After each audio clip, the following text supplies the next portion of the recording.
Buddhaṃ saraṇaṃ gacchāmi, Dhammaṃ saraṇaṃ gacchāmi,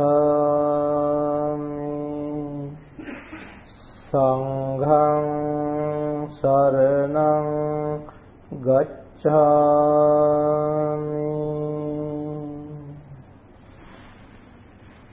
Sikhi yata nīlagivo vihangamo hansassa nopeti javaṃ kudācana.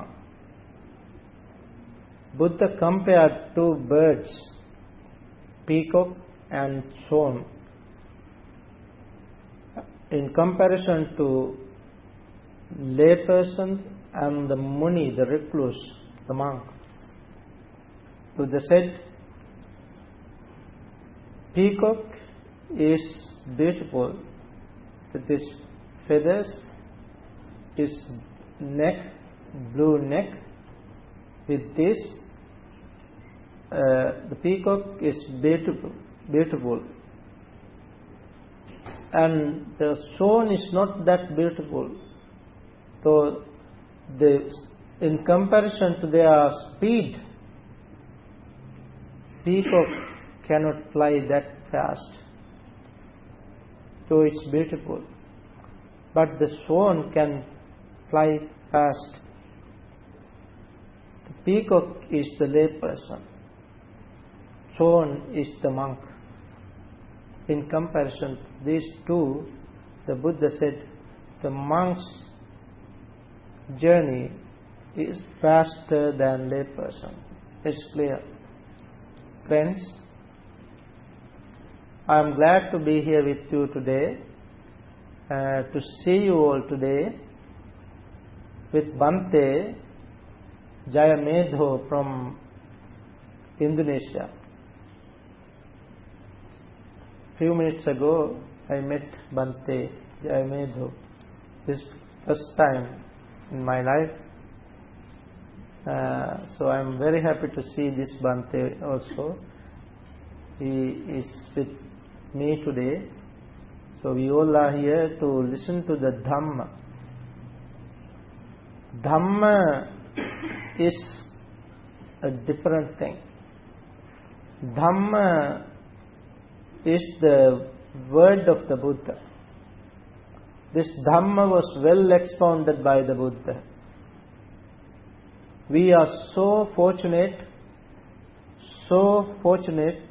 to listen to this Dhamma, to understand this Dhamma, and to practice the Dhamma. One day we will get the real benefit of this Dhamma within this very world. Today, for this Dhamma talk, the suggested topic is how to nurture sangha qualities in lay life. Sangha, this term, first of all, we should understand the term sangha. Sangha basically is the part of the triple gem, Buddha, Dhamma, Sangha. So you can understand what Sangha is. Sangha, the term Sangha is used as a part of the triple gem. In the Buddhist context, Sangha means very important as it is part of this triple gem. This society can be classified, stratified in different manner. In the time of the Buddha, the society was stratified, classified by Brahmins. They classified this society into 4 groups according to their caste system. They said the Brahmins, the prominent class or caste. Then the second class was the kings, Kshatriya, Brahmins first, Brahmins, Kshatriyas, then Vaishya, Vaishya the merchants, and the Shudras, the slaves. Those are 4 classes. How the Brahmin said.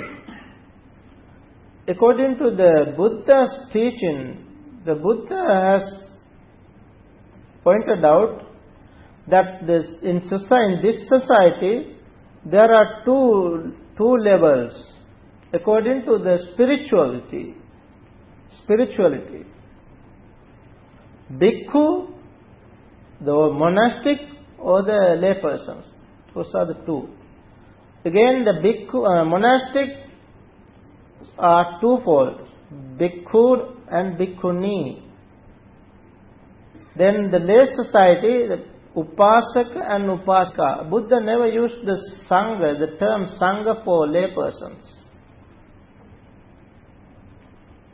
So today we see the term sangha is used even in the lay society to show that the group, the meaning sangha, that means today the term sangha is used to denote a certain group. I don't see that it is bad. Though the term sangha, when we use the term sangha, we have to understand clearly the sangha means a community, a group, work together, work as a team for a purpose, for a goal, for a particular goal. That is sangha group. When we use the term, we have to understand that it's a group working together for a clear purpose. That is how the Buddha established this sangha society called bhikkhu and bhikkhuni. Bhikkhu order and bhikkhuni order. So sangha, lay society. Sangha or lay society, how qualities, how different qualities to be nurtured in lay society. How to nurture sangha qualities in lay society is the topic. As I see, we all, whether we are monastic or lay persons, we all need to do good deeds. That is our first thing to understand as lay persons and also the monastic. Good deeds. The Buddha said, all Buddhas teach us not to do evils but to do good deeds. What we call punya. Once the Buddha said, Gihi bhutassapi upakarani punyani, pabbajitasapi upakarani punyani, deva bhutassa upakarani punyani, manusya bhutassapi upakarani punyani. That means everybody, whether we are lay persons, monastic, devas or humans, we all need punya, merit, wholesome. We all need this. Therefore he said, Ma punya bhai, don't be afraid to do good deeds. Ma punya bhai, don't be afraid of doing good deeds. We have to do good deeds again and again, again and again. That is the instruction of the Buddha. When we do good deeds, we can be happy here in this world and the hereafter. Ida nandati pecha nandati kata punyo ubhayatta nandati. That is how the Buddha said. The doer of good deeds rejoices here in this world and the hereafter. Therefore, his advice is to do good deeds again and again. So when we think of qualities, what are the qualities of qualities to be nurtured. The qualities in lay society, lay sangha, as I see, the most important thing, the most important quality is right understanding. Without right understanding, we cannot go our way. No path, no way to go. Right understanding is the most important thing. When we think of right understanding, first and foremost, the right understanding is doing good deeds, good understanding right and wrong, understanding wholesome and unwholesome, understanding what is wholesome, what is unwholesome. This is important. That is right understanding, one level of right understanding. Right understanding is necessary in any society. It's not necessary only the Buddhist. In any society, any institute, any organization, right understanding is very much significant. In order to understand things rightly, correctly, the most important thing is talking. We have to talk each other. We have to talk each other. That is very important. Therefore, the Buddha recommended us frequent meeting. Frequently we have to meet. As lay persons or monastic, we have to get together. Frequently we have to talk each other. When we talk, Buddha said, when we talk, we have to understand the proper time. Buddha gave us 5 different things to concern referring to our talk. Kalena bhasitang. Buddha said, when you talk, try to talk at the proper time, right time. Kalena bhasitang. Then Satchacha bhasitang. When you talk about what is truth, what is beneficial. Talk what is truth. Satchacha bhasitang. Then Sanhacha bhasitang. When you talk softly, gently.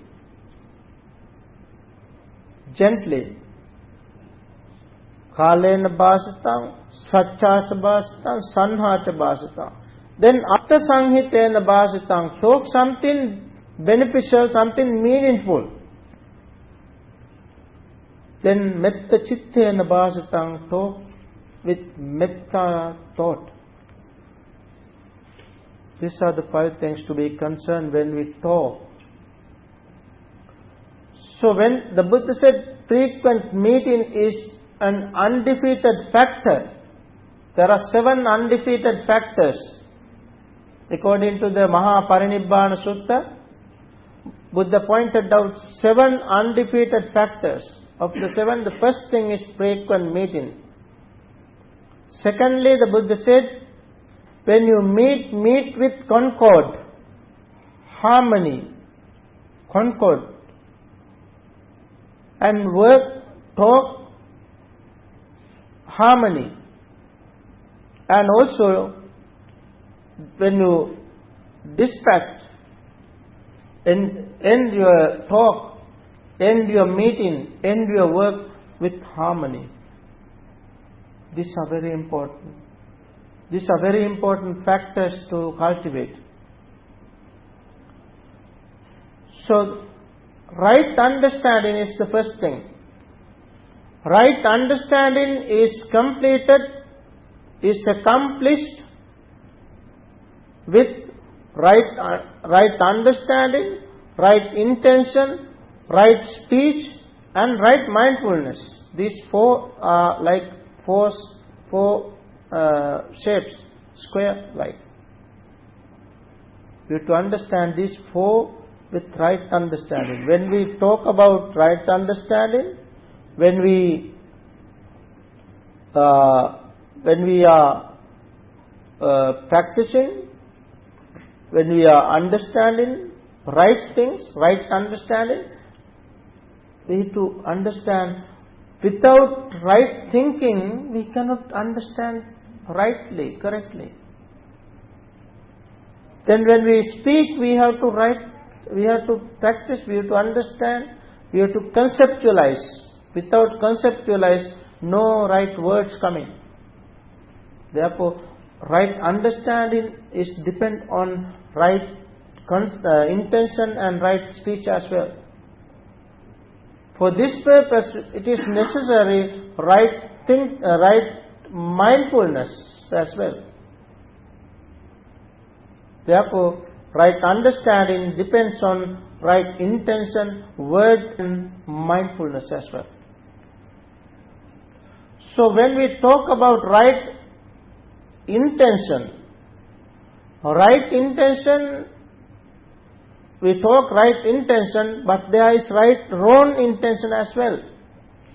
There is a wrong path, not only wrong intention, wrong path. Wrong understanding, wrong intention, wrong speech, wrong actions, wrong livelihood, like that. There's a wrong path. First of all, we have to refrain from wrong path, and then only we can come to right path. Wrong intention. What is wrong intention? Intention is our concept. How we think. When we think, our attention should be wise attention, which is called yoniso manasikara. Yoniso manasikara. If the intention is wrong, that is called ayoniso manasikara. With ayoniso manasikara, with unwise attention, we cannot come to right attention. Right attention, right intention is possible only with right attention. When we have wrong attention, it is wrong intention also. So, yoniso manasikara and ayoniso manasikara are to be understood. When we have ayoniso manasikara, unwise attention, we are thinking of doing something unwholesome. With ayoniso manasikara, we have concept. What are the type of concept? Kama vitakka, Vyapada vitakka, vihinsa vitakka. Kama vitakka, we think of doing something to gratify our senses. Kama vitakka. Then our concepts are based on unwise attention. Kama vitakka, what we develop are kama vitakka. Sensual thought. Kama vitakka. Then vyapada vitakka, we are thinking of doing something ill will, vyapada, to do something wrong based on ill will. Our will is ill.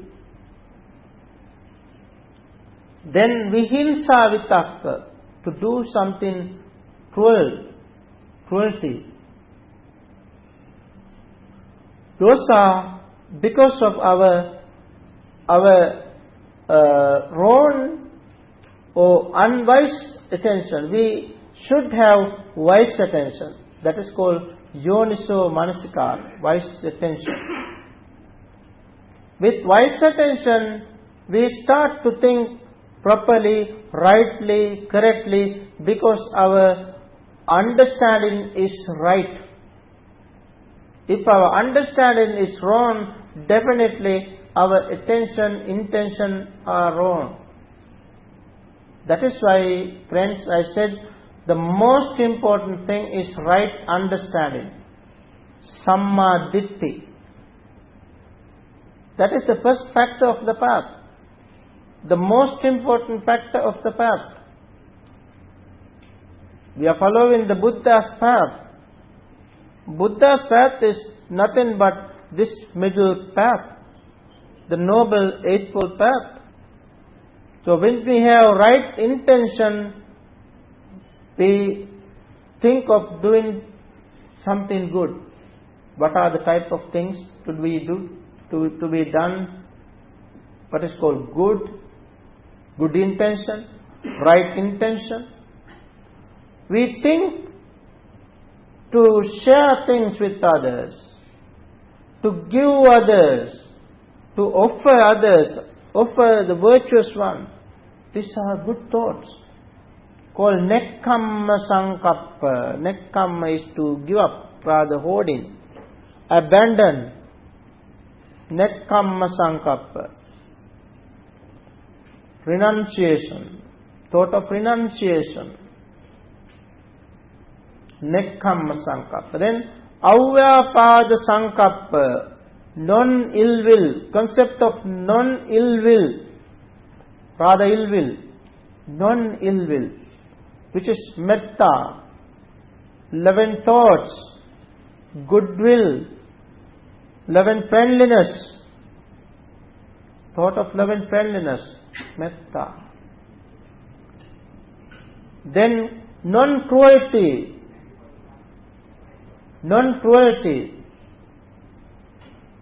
avihimsa sankappo, non-ill will.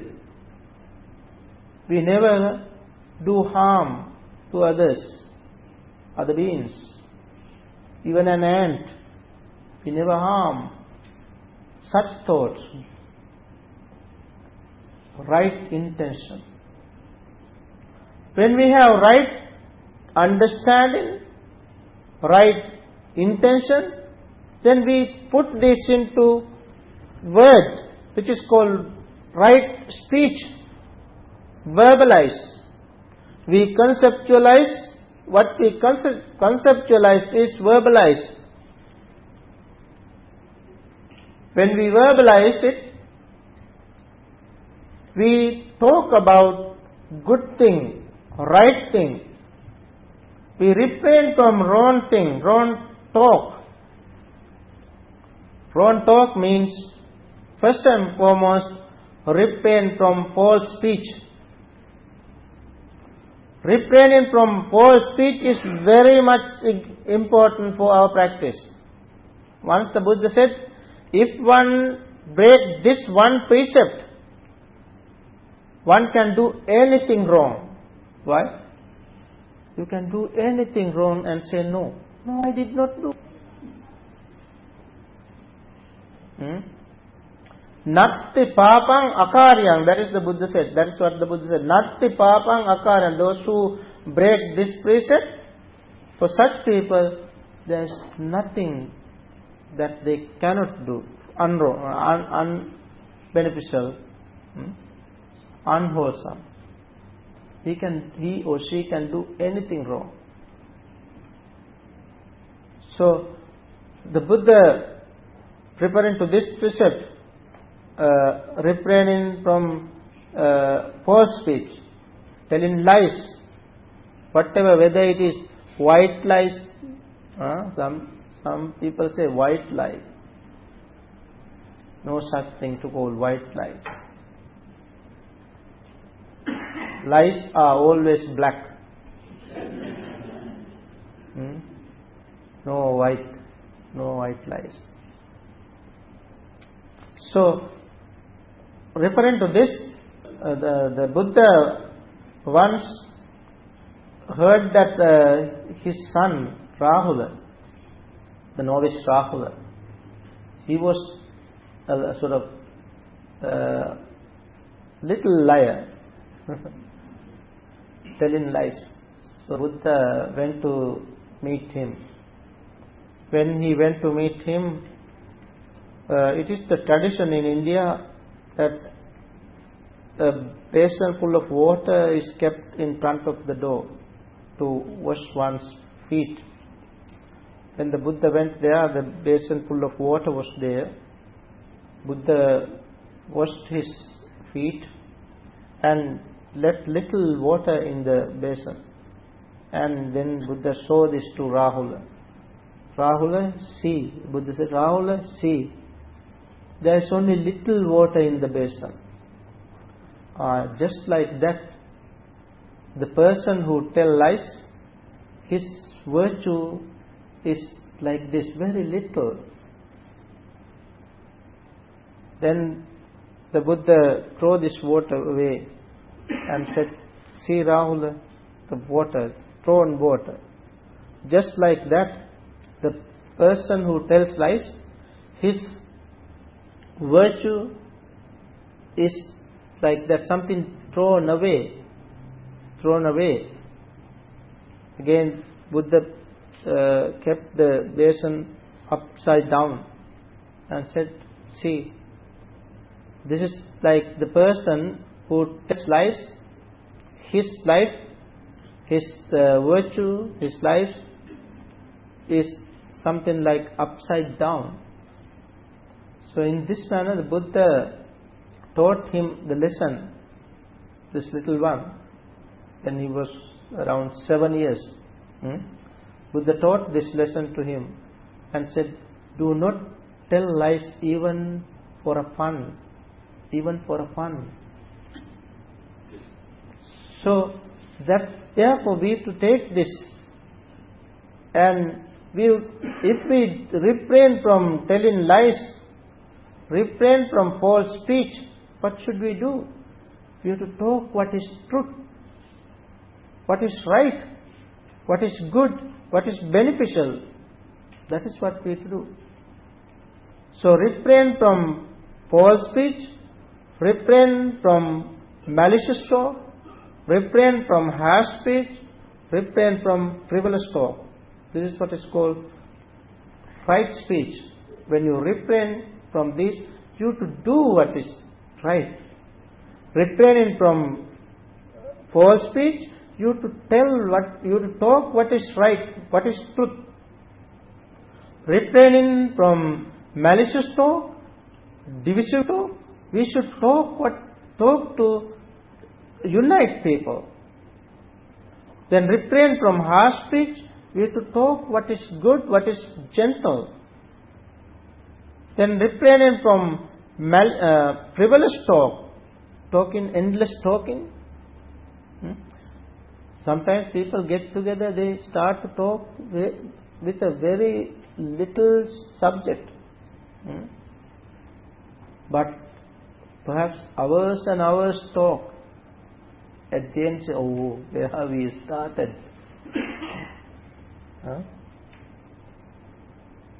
Because endless talking. Buddha said, stop such talk. Stop such talk. Talk when it is right.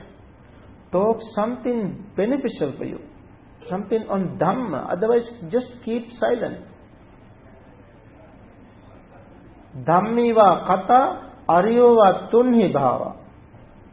Either talk something on Dhamma or observe noble silence. That is the advice of Buddha. Then when we talk, as we have right understanding, right thinking, then we put this into practice, put it into word. When we put this into word, what we talk should put into action. Should put into action. That is what is called right action. Right action. Action is karma. Action is karma. Our action should be good karma. Refraining, we have three types of action, three modes of actions: bodily actions, verbal actions, and mental action. Here it is our bodily actions. using this body, we kill. We have the tendency to kill. But as Buddhists, as cultured people, as civilized people, we refrain from killing. Refrain from killing is not only refrain in killing. We can refrain from killing, but we can ask somebody else to kill, or we can approve killing by supporting. All these are to be stopped. Killing means that. Refraining from killing means that you neither kill nor get somebody else to kill, nor approve any type of killing. That is how we refrain from killing. Then refraining from stealing, the same. You neither steal nor get somebody else to kill or approve any type of stealing. Sexual misconduct, false speech, and taking intoxicant, the same. 5 precepts. So, then the Buddha taught us to refrain from this and practice, do what is right, right actions. Then when we have right actions, we live rightly. That is what is called right livelihood. Right livelihood is very important. Right livelihood, the Buddha taught us what is right livelihood. Right livelihood is right living. Rightly, we have to live rightly, righteously. In order to live righteously, we have to earn righteously. That is important. Earning righteously. When we earn righteously, we live righteously. We can live righteously. The Buddha taught Dhamma to be happy. To be happy here in this world and the hereafter. For this purpose, Buddha said, Ditta Dhamma Sukhaya. Ditta Dhamma Sukha means happiness here in this world. Samparaya Sukhaya, next world. Happy here and the hereafter. Once, when a certain person named Ujjaya, he went to the Buddha and he said, Bhante, I am going to move to another state, another city. Please tell us something for the benefit of this world and the next world. Where the Buddha pointed out 8 factors. 8 factors for the accomplishment of this world and the next world. Happiness of this world and the next world. What are the 8 factors? Buddha said, do things ardently. Make effort. In your day-to-day life, make effort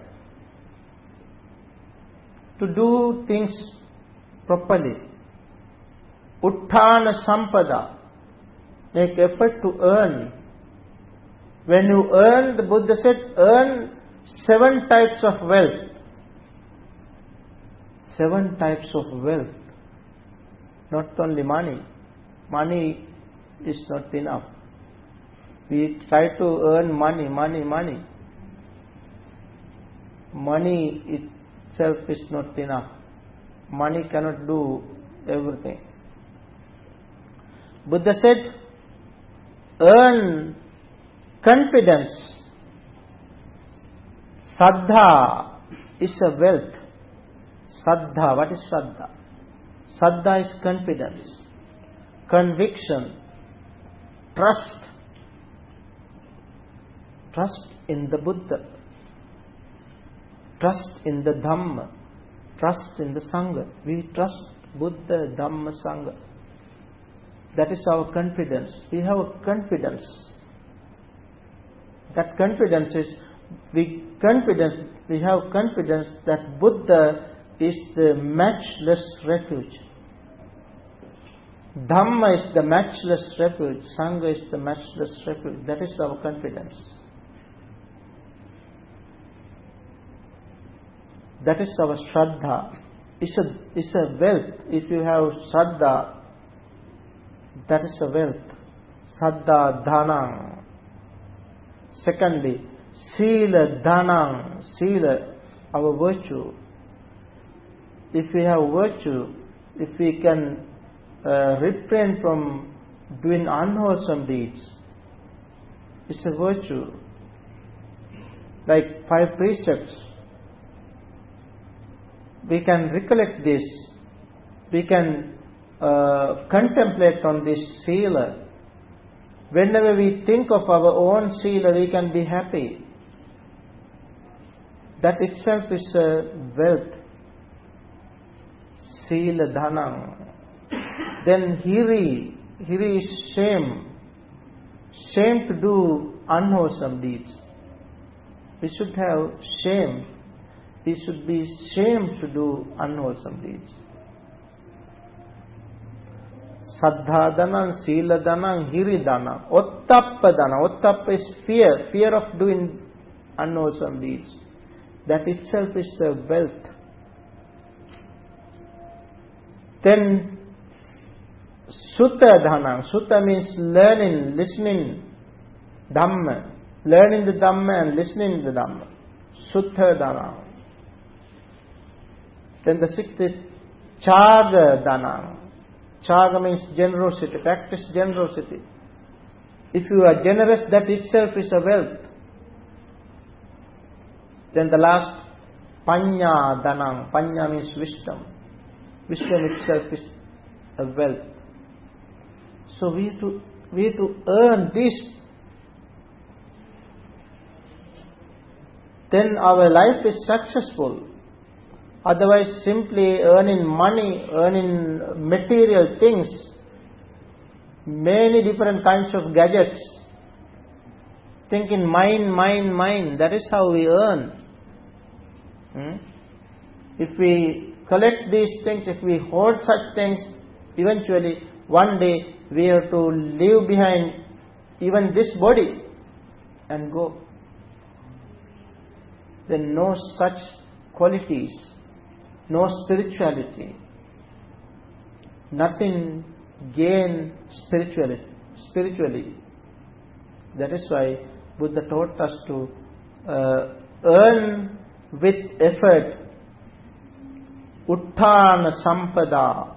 He taught to this person, Ujjaya. Utthana sampada. Do things with effort.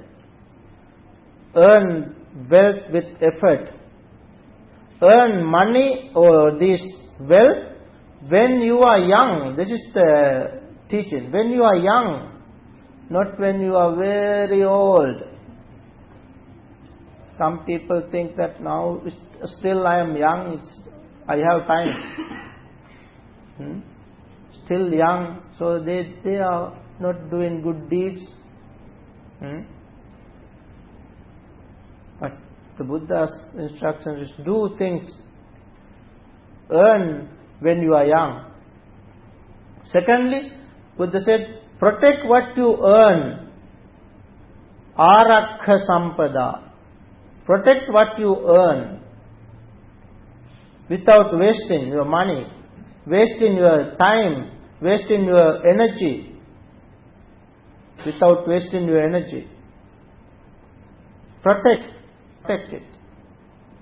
That is the second thing. Utthana sampada, arakha sampada. These are the accomplishment of life. Then kalyana mittata. Associate with a good friend. Kalyana mitta. Kalyana mittata. Then live a balanced life, understanding your income and expenditure. Live a balanced life. These are for the accomplishment of this life, for the happiness, benefit of this life. Then for the next life, Buddha said, Saddha Sampada, again Saddha, confidence. You see how the importance of Saddha? Saddha Sampada. Then Sila Sampada. Sila is morality, virtue. Chaga Sampada. Chaga is generosity again. Then Panya Sampada, wisdom. All these are quite interconnected. This is how we become happy here in this world and hereafter. Once the Buddha said 4 things for benefit of this world, for the happiness of this world. You know, the Buddha taught the Dhamma to be happy here. Even the highest bliss is here in this world. Nibbana is here in this world. Buddha said, one has to have happiness of his life whenever she thinks of his life. Atti Sukha, Bhoga Sukha, Anana Sukha and Anavajja Sukha. 4 types of happiness. Atti Sukha means one has to have happiness that one has money, one is possession with some wealth. That's the possession of wealth. Then you can be happy. When you have money, when you have any sort of wealth, you can be happy. Then Atti Sukha, that is called Atti Sukha. Then the second one is Bhoga Sukha. Bhoga means you are consuming your wealth. You earn money, you consume it. That is the purpose of money, purpose of wealth. Once you earn, you have to consume things. If you hoard things, that is not for you. That is for other purpose. That's for maybe for rats, cockroaches, or fire, or water, or the government. Not for you. If you simply hoard things, therefore consume, then you can be happy. Then Anana Sukha. Anana means no debt, debtless. Be a debtless person. No debt. No, you are not a debtor. Debtlessness is a cause for happiness. Anana Sukha. Then Anavajja Sukha. Completely refrain from all unwholesome. Then you can be happy. Such a way the Buddha taught us the Dhamma. To be happy. These are the qualities. We have to think of this. These are the qualities to nurture. As lay person, these are the qualities to be nurtured. So then the Buddha taught us effort, make an effort, do righteously, live righteously, and then said make effort. That is called right effort. Right effort. Effort is to be made for the success of our worldly life, and for the success of our spiritual life. When we make effort, that is energy. We should have energy to do our deeds, do our actions properly at the right time. We should have energy, effort. Then when we practice, we have to understand our mind. That is what is called right striving. Right striving. Samma Vayama. We have to make effort to avoid unwholesome thoughts. We have to make effort to overcome unwholesome thoughts. Then we have to make effort to develop wholesome thought and also to maintain wholesome thought. In other words, we have to make effort to restrain our senses. We have to make effort to avoid, to abandon unwholesome thoughts. We have to develop our mind and we have to maintain that development of mind. That is called right effort. With that right effort we put into practice as a spiritual person. That is where we practice mindfulness, which is called right mindfulness, as the seventh factor of the path. When we have right effort, right mindfulness, we can come to right concentration. Right mindfulness is to be practiced all the time. It is not only while we are sitting on the cushion. It is part and parcel of our life. Right mindfulness. When we are mindful, we are in the present moment. When we are in the present moment, we are happy. Once a certain deity came to the Buddha and said, Bhante, your disciples, they take meal only once a day. They live in deep woods, deep forest. But their faces are very beautiful, pleasant faces. They are very beautiful. What is the cause? What is the reason, Bhante? The deity asked. Then the Buddha said, they need repent on their past. There's nothing for them to repent. They need repent on their past for the future. They don't worry about their future.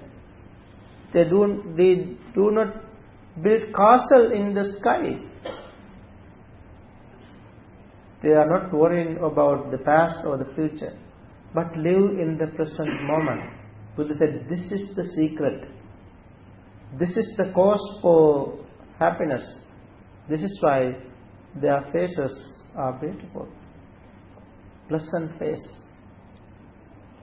So, if we are mindful, we can be happy. We live happily, peacefully. That is the way. Mindfulness means attention, awareness, alertness, earnestness. If you are attentive, you are mindful.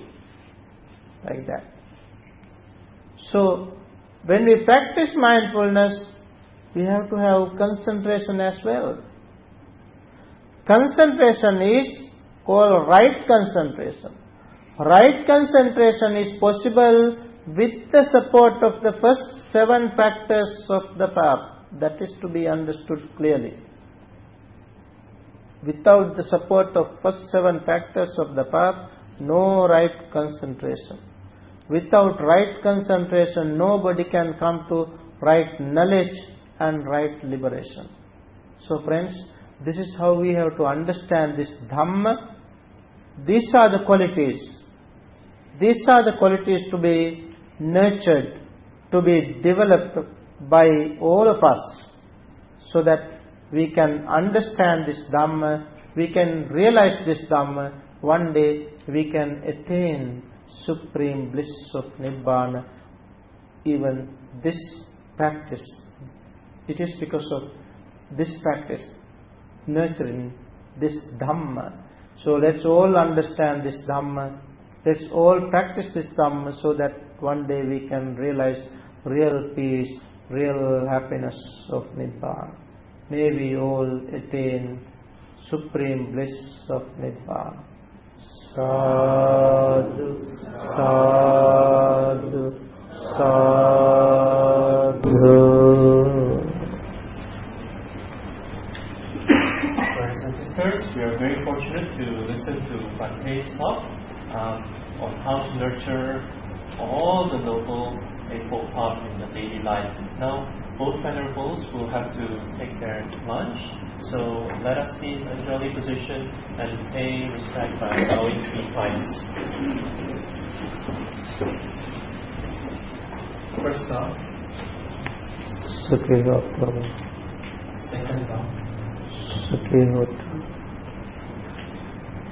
Third bow.